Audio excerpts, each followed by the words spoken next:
All rise for our Pledge of Allegiance. I pledge allegiance to the flag of the United States of America and to the republic for which it stands, one nation, under God, indivisible, with liberty and justice for all.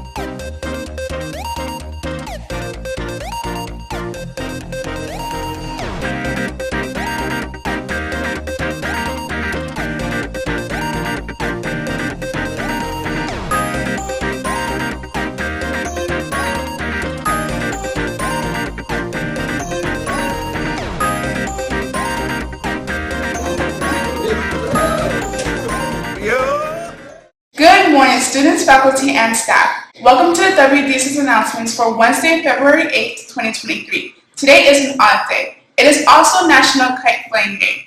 The word of the day is acquiesce. It means to agree by staying silent or not arguing. When the WDCS team decided to cover Mr. Schofield in Silly String on Friday last year, he acquiesced very quickly, not that he really had a chance. The freshman class will meet in room 1129 after school today. Key Club will meet tomorrow after school. The 6th grade social is Thursday after school. Only those students who signed up will be allowed to go. The Black Cultural Union is hosting a soul food sale after school today. $10 for a plate of chicken strips and fries, $10 for a plate of pork chops and mac and cheese, $5 for banana pudding, $2 for cupcakes, and $1 for soda.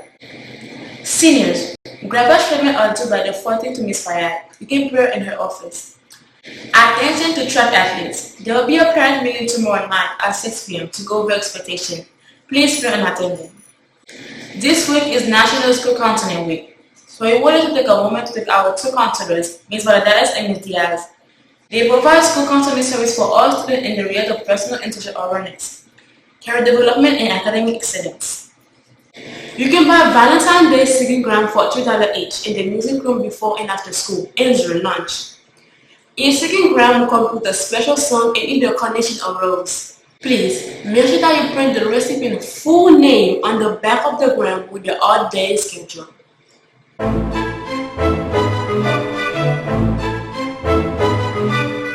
A fractal is a geometric shape made up of smaller geometric shapes that are the same as the whole. This property is called self-similarity. You can keep zooming in forever and seeing the same shape over and over again. It can be impossible to tell how far you have zoomed in. Fractals are all around us. Tree branches, blood vessels, plant roots, and many other natural examples. The 6th graders in Mrs. Schofield's STEM physical science class recently made the Sierpinski pyramid fractal that you currently see in the media center.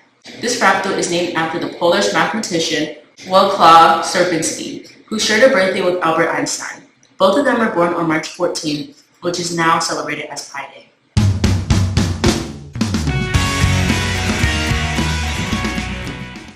In Attica, New York, the infamous Attica prison riot at the village's correctional facility became one of the most violent prison riots in the U.S. Due to the overcrowding, abysmal living conditions, and racial bias that the prisoners were forced to experience, a spark would ignite, leading to an uprising to demand changes in the way the system was run. Before the riot occurred, prisoners had been placed in horrible living conditions.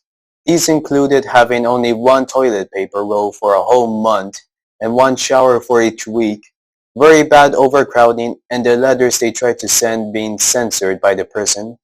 If they tried to request better living conditions, then they'd be beaten. There were even accounts of the African American prisoners experiencing racial bias. Eventually, the prisoners grew tired of what they were going through.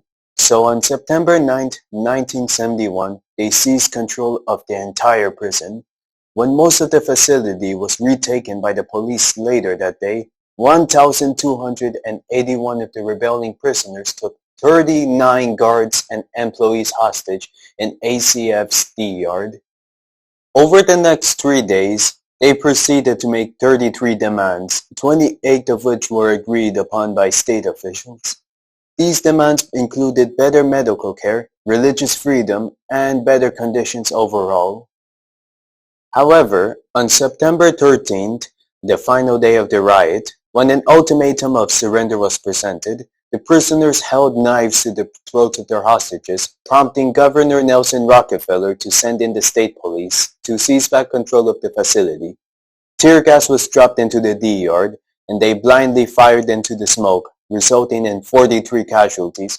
However, it's possible that more people died during the chaos. The authorities stated that the 39 hostages were killed via their throats being slashed, but autopsies performed later on disproved these claims, resulting in an investigation by Congress and the raid being publicly condemned. The sheer brutality of this event became widespread news in the media, causing prisons to change the ways in which they operate. And nowadays, the riot is forever cemented in history as a starting point for change.